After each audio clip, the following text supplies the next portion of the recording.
Alors bonjour à tous, bienvenue, merci d'être parmi nous. Aujourd'hui, on va parler de la stratégie à l'action dans le cadre d'un projet agroécologique. Autour de la table, Aurélie Stoffal, qui est responsable du pôle environnement de l'agglomération Roissy Pays de France, et Éric Brève, qui est donc président de l'agglomération Cœur d'Essonne. Ces territoires, donc, qui sont 21 communes, 200 000 habitants, 60 000 emplois, et Roissy Pays de France, 41 communes, 350 000 habitants, je crois. Voilà. Merci. Il se trouve que vos territoires, c'est assez rigolo, vos territoires qui sont pas tout à fait à côté ont des similarités. Déjà, il y a une empreinte des aéroports, parce que 2 aéroports sur votre agglo et une ancienne base aérienne. Et géographiquement, mine de rien, c'est des territoires où on va retrouver une densité très élevée d'urbanisme, jusqu'à, à l'inverse, des petites villes très rurales de parfois quelques centaines d'habitants. Voilà. Et à travers donc ces paysages et cette diversité dans vos territoires, comment avez-vous abordé la question agricole, la question de la stratégie agricole sur vos territoires? Aurélie, je vous donne la parole. Le micro ou pas? Ça, ouais. On va faire des deux. Bonjour à toutes. Donc en effet, nous on travaille en fait sur la problématique agricole du territoire au sein de l'agglomération depuis les années 2010, la fin des années 2000. Au départ, c'était vraiment une problématique qui était portée à la fois par la profession agricole, par les services de l'État et l'EPF de France qui travaillaient sur le territoire. En réponse, en fait, au questionnement profond des agriculteurs qui voyaient se multiplier les projets d'aménagement sur le territoire, en lien notamment avec l'aéroport de Roissy-Charles de Gaulle. Et ils avaient la crainte, en fait, de plus pouvoir investir dans leurs exploitations parce que ils disaient qu'ils n'arrivaient pas à voir sur quel foncier ils pourraient continuer à produire à long terme. Donc, Aurélie, est-ce que si tu rapproches, moi? Là, c'est mieux? Ouais, stop. Okay.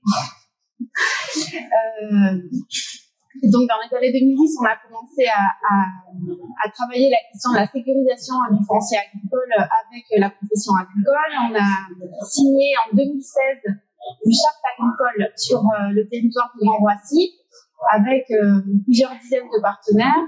Et cette charte, elle a 4 axes. Le premier, c'était d'arriver à sécuriser des emprises foncières, à savoir 16 000 hectares, c'est-à-dire à peu près la moitié du territoire, parce qu'aujourd'hui l'agglo comporte déjà 50% de foncier agricole, et notre souhait c'était vraiment de restreindre le projet d'urbanisation et de conserver à horizon 2030 ces 16 000 hectares agricoles. Et puis ensuite, il y a d'autres axes qui sont plus liés à comment faire cohabiter les ruraux avec les ruraux, comment faire pour accompagner les pratiques agricoles plus vertueuses de l'environnement, parce qu'aujourd'hui, on est essentiellement sur un territoire de monoculture. 95% de la SAU est exploitée en monoculture. On a juste 2% de SAU cultivée pour les fruits et légumes et moins de 5% d'agriculture biologique. Donc, on a vraiment un enjeu de faire évoluer les pratiques agricoles vers des pratiques plus respectueuses de l'environnement. Et le dernier axe de la charte, c'était d'arriver à intégrer l'économie agricole à l'économie locale. Et donc, en 2018, on a élargi cette charte agricole à un volet forestier, qui nous semble aussi important à prendre en compte. Et puis, ça faisait aussi sens parce que l'agglo, en 2016, s'était étendu à 42 communes, dont 17 communes en Seine-et-Marne, en plus des communes valdoisiennes. Et donc, on a étendu la charte agricole aux deux départements. On a repris toutes ces thématiques-là dans le SCOT. Et puis, depuis, en fait, la fin des années 2010, on travaille sur la déclinaison opérationnelle de la charte agricole avec 2 axes qui sont très en lien.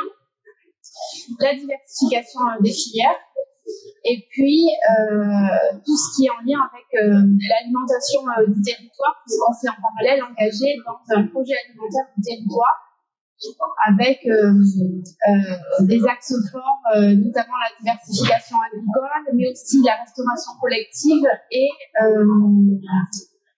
le dernier, c'est la précarité alimentaire, puisqu'on est un territoire qui qui en partie accueille des populations qui sont en situation de fragilité économique et sociale, et donc produire localement de qualité des fruits et légumes, pour nous c'est hyper important, mais il faut aussi que les gens sur place arrivent à les acheter.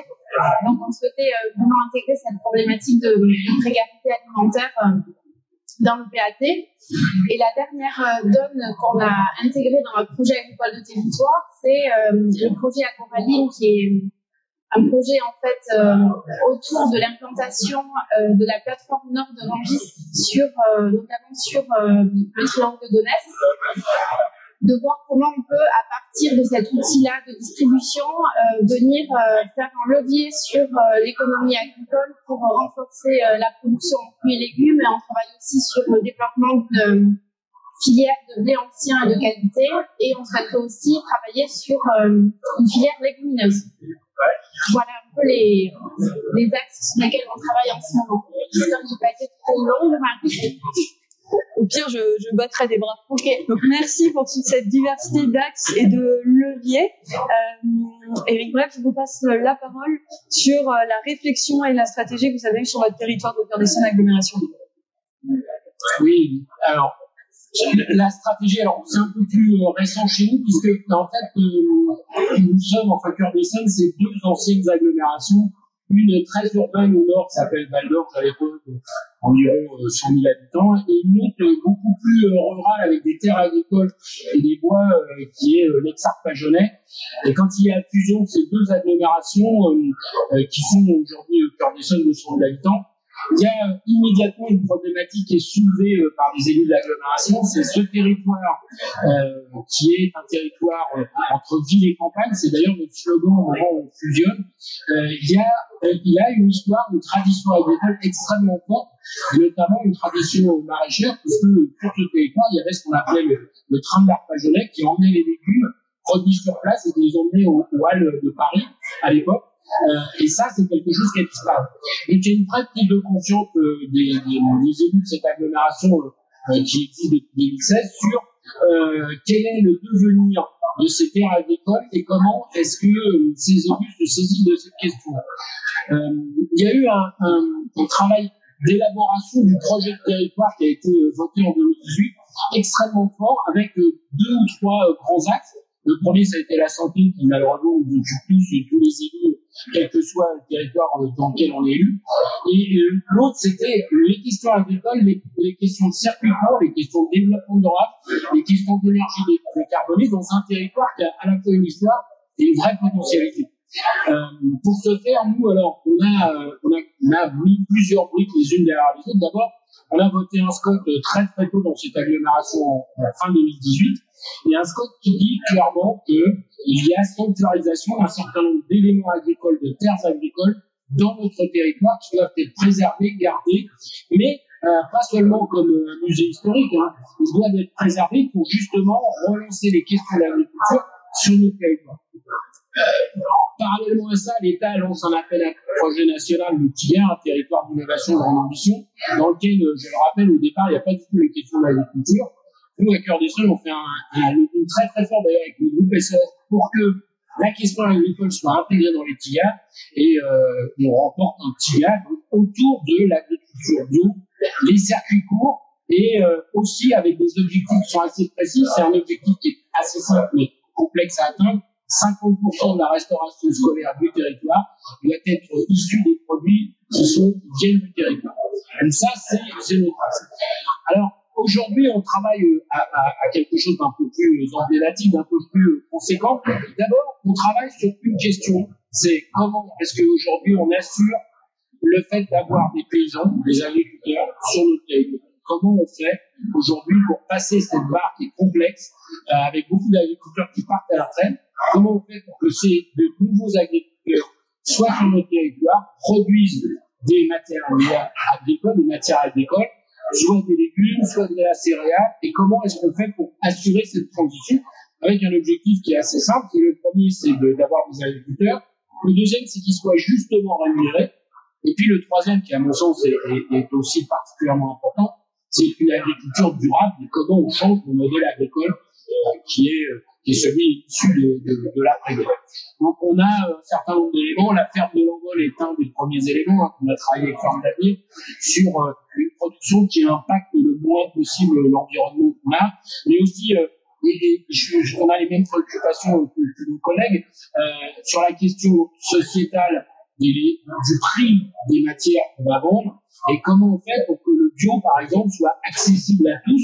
Aujourd'hui, c'est la phase dans laquelle on est et comment on remonte un écosystème industriel agricole vertueux avec des éléments comme les légumes, mais pas seulement, avec des outils de transformation, avec cet objectif de 50% dans la restauration scolaire, parce que un enjeu de santé évidemment extrêmement fort.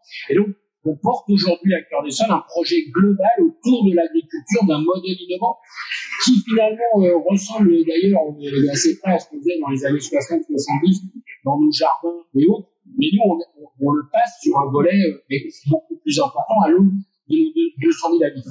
Alors aujourd'hui, on a autour de Stilia, autour de ce projet qu'on appelle Sésame, avec un slogan, le Dieu sous bravo. Autour de Sésame, aujourd'hui, on a 51 partenaires. On a des fermes qui existent.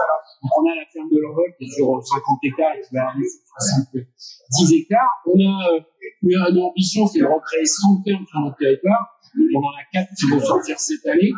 Des fermes plus petites, de 2, 3, 4 hectares. Et puis, on travaille aussi, parce que c'est un partenariat agricole complet avec la Chambre d'agriculture, ce qui n'a pas été une opération simple, aussi avec la SAPER, parce que la question de la transmission est très importante. Parce que le monde agricole aujourd'hui est en train de bouger, de changer, de muter. Beaucoup d'agriculteurs partent à la retraite. Et ce qu'on appelle les néo-agriculteurs ou les néo-paysans, c'est-à-dire des gens qui ne sont pas du tout issus du monde agricole, viennent s'installer, ont envie de faire une autre agriculture et un autre modèle. Donc voilà, c'est un peu la genèse de ce projet qui est porté par les 21 villes de l'agglomération, les 21 maires bien évidemment, mais qui est aussi, je dirais, dans le sud des Essonnes, parce que nous on est dans le sud des Essonnes, qui est aussi porté par d'autres agglomérations qui travaillent avec nous. Merci à tous les deux pour le partage de ces leviers axes avec des questions de transmission, des questions d'accès au bio pour toute la population.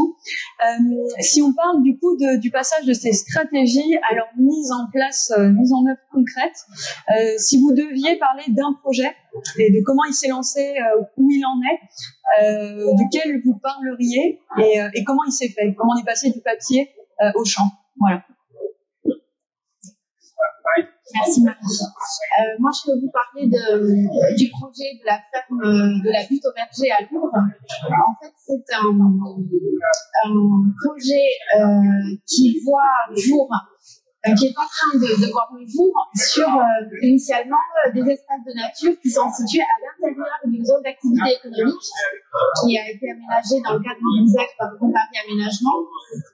C'est un projet d'aménagement assez ancien où il y avait pas vraiment encore de